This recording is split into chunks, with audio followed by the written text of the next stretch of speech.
Let's take a listen to two of the dummies right now. The Morning Schmo and Mrs. Schmo on this case. I've got it right now. This case involving Maryland and Abrego Garcia, who's our new cause celeb. Go. U.S. District Judge Paula Zenas, who's overseeing Kilmar Abrego Garcia's case, is now weighing contempt proceedings against the Trump administration for failing to act in returning Abrego Garcia back to the U.S. During a hearing yesterday, Zenas scolded Justice Department officials for doing nothing. Here we have a judge scolding the President of the United States. Scolding the President of the United States over Abrego Garcia, the former, maybe even current MS-13 member. You go get him and bring him back here. And the Supreme Court agrees with me because he didn't have due process. What do you mean by due process? We're going to open the door to full due process to everyone? What the hell does that even mean? Go ahead. To facilitate Abrego Garcia's release from El Salvador's notorious prison, telling them to cancel vacations and other appointments in order to comply with a 2-week inquiry into the matter. She added there will be no tolerance for gamesmanship or grandstanding. In an 8-page written order, Zenas said 4 senior officials from Homeland Security and the State Department must sit for depositions by next Wednesday to produce details under oath about their attempts to bring him back. See, this is a judge who's out of control. You see how angry she is? Or he is? I said, you bring them back and we're going to depose you and we're going to get to the bottom of this. 2 weeks vacation, meaning these people can't celebrate Easter. That's right. You make sure you have enough clothes that are pressed and cleaned. Pretty much is what the judge said. 2 weeks, we're going to dig into you. So now the Department of Justice under Donald Trump, effectively under this judge, they're the defendants. In a case involving a guy who's an illegal alien, there's no dispute about that, and was involved in MS-13, there's no dispute about that. The best con job the media can do isn't going to change the facts. And now the Department of Justice is under examination. Because this judge is angry. Angry, you know. Due process. Go ahead. Zenas also called out the Trump administration for its semantics over the word facilitate in its read of both her order and the Supreme Court's order. In a status report ahead of yesterday's hearing, a Trump administration attorney wrote that even if Abrego Garcia does make it back to the U.S., the administration will only deport him again. He'll be deported again. He's here illegally. Yes, that's right.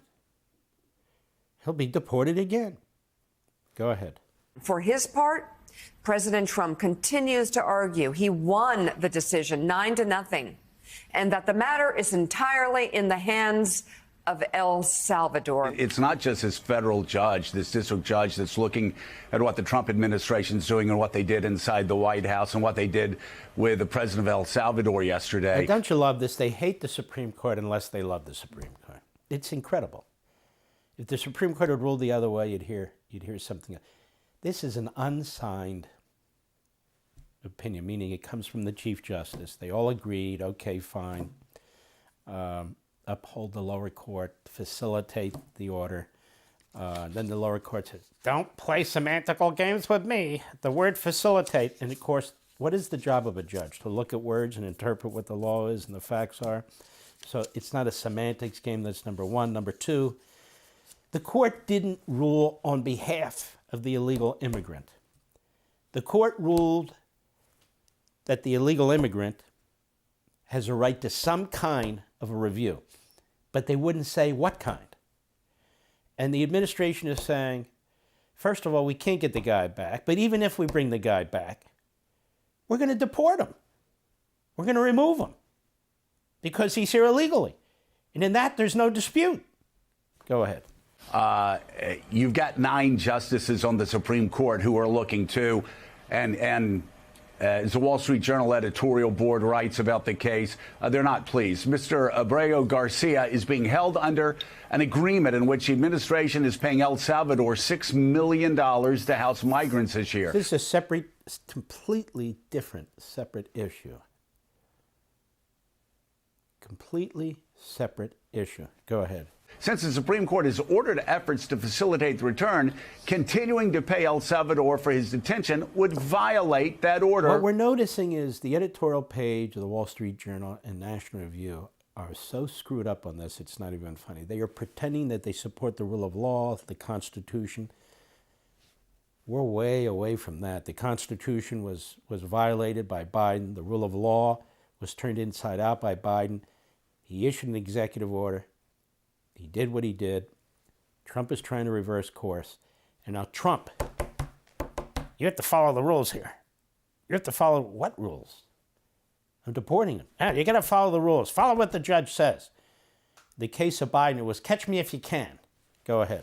Writes the Wall Street Journal editorial page. The larger problem is that Mr. Abrego Garcia was deported without due process, writes Murdoch's Wall Street Journal editorial page. Mr. Trump would be wise to settle all of this by quietly asking Mr. Bukele to return Mr. Garcia, who has a family in the U.S., but the president may be bloody-minded enough that he wants to show the judiciary who's boss. You see, this is so outrageous. They make it personal, emotional. That's the problem with having these ivory tower bimbos writing this stuff. Can a guy be a bimbo? Sure, why not? So anyway, he wants to show the judiciary who's boss. We have separation of powers. He's trying to defend separation of powers. He's literally trying to defend the office of the presidency and the Constitution. And this is what the Wall Street Journal does.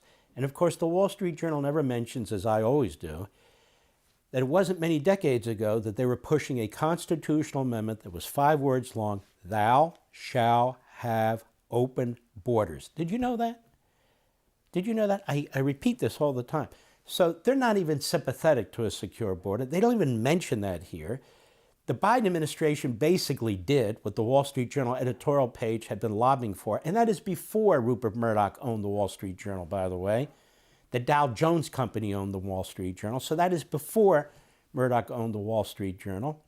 And so they're saying he wants to show who's boss. Yes, when it comes to immigration issues and foreign policy, he is boss. But what about due process? Well, what about it? Notice they bring it up again, but they don't explain how this is to be handled. Because if the federal judiciary is going to handle due process for 20 million illegal aliens, let's pretend it's 9 million, 11 million, 4 million. You will never have your day in court because it will be impossible for a federal court to hear any case but an immigration case, and will still be behind by millions. Got it? So this whole argument is very interesting to me, but it's a practical matter. Is a huge problem. Go ahead. If this case does become a judicial showdown, Mr. Trump may assert his Article 2 powers not to return Mr. Abrego Garcia, and the Supreme Court would be reluctant to disagree. But Mr. Trump would be smarter to play the long game. Why would anyone take advice from a Wall Street Journal editorial page that is incredibly hostile to this president and always has been? He's not going to take advice from them. Go ahead. He has many, much bigger issues than the fate of one man. No, it's not about the fate of one man. That is a ridiculous line. You have Rosa Parks, that was the fate of one woman. No, it was a bigger issue. We're talking about separation of powers. Who gets to make these decisions? Who gets to reverse what the prior administration did? We're talking about the president's powers. This is just the latest example, but there are multiple examples. This case is a case like this because of all these so-called progressive judges that they put on the bench. Go ahead. That will come before the Supreme Court. By taunting the judiciary in this manner, he is inviting a rebuke on cases that carry far greater stakes. Let me understand the Wall Street Journal. They're saying these justices are so stupid. They're so capable of being persuaded politically that if you take them on this case, that means you're going to really tick them off. So in future cases that may even have more at stake, you've ticked them off. Now they're going to keep ruling against you. If that's the case with these justices, they should all resign. It's one case at a time. It's not like being editorial board writers at the Wall Street Journal. You know, they write this stuff. They're in their big building in Manhattan, and they go down. Maybe they'll go to get a couple of Nathan's hot dogs. You know, I like the yellow mustard, not the brown mustard. And then they go back up, and they finish writing their editorial. These aren't people that have, you know, experience in this area or serious substance in this area. They're just giving their opinion, shooting from the, just like these judges. Go ahead. And again, this is, again, going back to Signalgate. Signalgate. They're still on Signalgate? Give a whole Signalgate? We now know what happened. It was a complete administrative screw-up, and not, by the way, by Waltz. Signalgate? Some staffer has the phone number for this guy Goldberg, who's a radical leftist Democrat who runs the Atlantic, and he has his number, not really on purpose, it's just one of a bunch of numbers that are on the phone. Waltz has not called him before, even though he was accused of that by the people trying to stab him in the back. And so when they pull together this meeting, that number pops up, I guess, on their iPhone, and it's included in the meeting. That's Signalgate? Signalgate? Go ahead. These people are pathetic.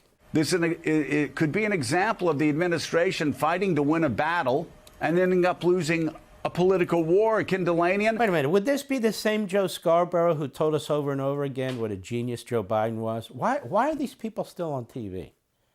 Oh, do tell us what you think, please, because you were so forthright with us. You said you spoke to Joe Biden every morning, and he was unbelievable, and he was bright, and you defended him right to the end. So did your sidekick, Mrs. Schmo. And we're supposed to listen to this guy about, this is how you need to handle this, Mr. President, you know. And then you had Signalgate. What about Bidengate? You know, Biden Cuckoo Gate. Go ahead. I'm reminded back in 2017 when Donald Trump started attacking federal judges. And who's this stiff right next to him? What? And notice, they pick people who agree with them. Folks, you'll say, Mark, you do the same. We try. We try to pick people who I can debate. I don't want the Lilliputians, you know. I don't want the pawns. I want the big guys. They won't come on, just so you know. Go ahead. On Twitter at the time, talking to a relative of a federal judge who was in the Federalist Society, very conservative, saying, not a smart move, an attack on one federal... Oh, wait a minute. What an authority. Talking to somebody who knows a judge, who's related to somebody who knows a judge, and they said this isn't a smart move? Wow. Perfect advice.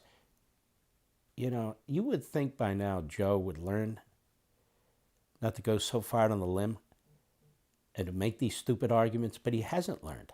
Go ahead. Is an attack on all federal judges, and you saw it time and time again over the next 3.5 years that even the most conservative justices had no patience for the White House thumbing their nose at any federal judges. Okay, thank you. Goodbye. That's why you have no audience. We've had enough of you too, rambling like Joe Biden. For all this and much more, sign up for Levin TV.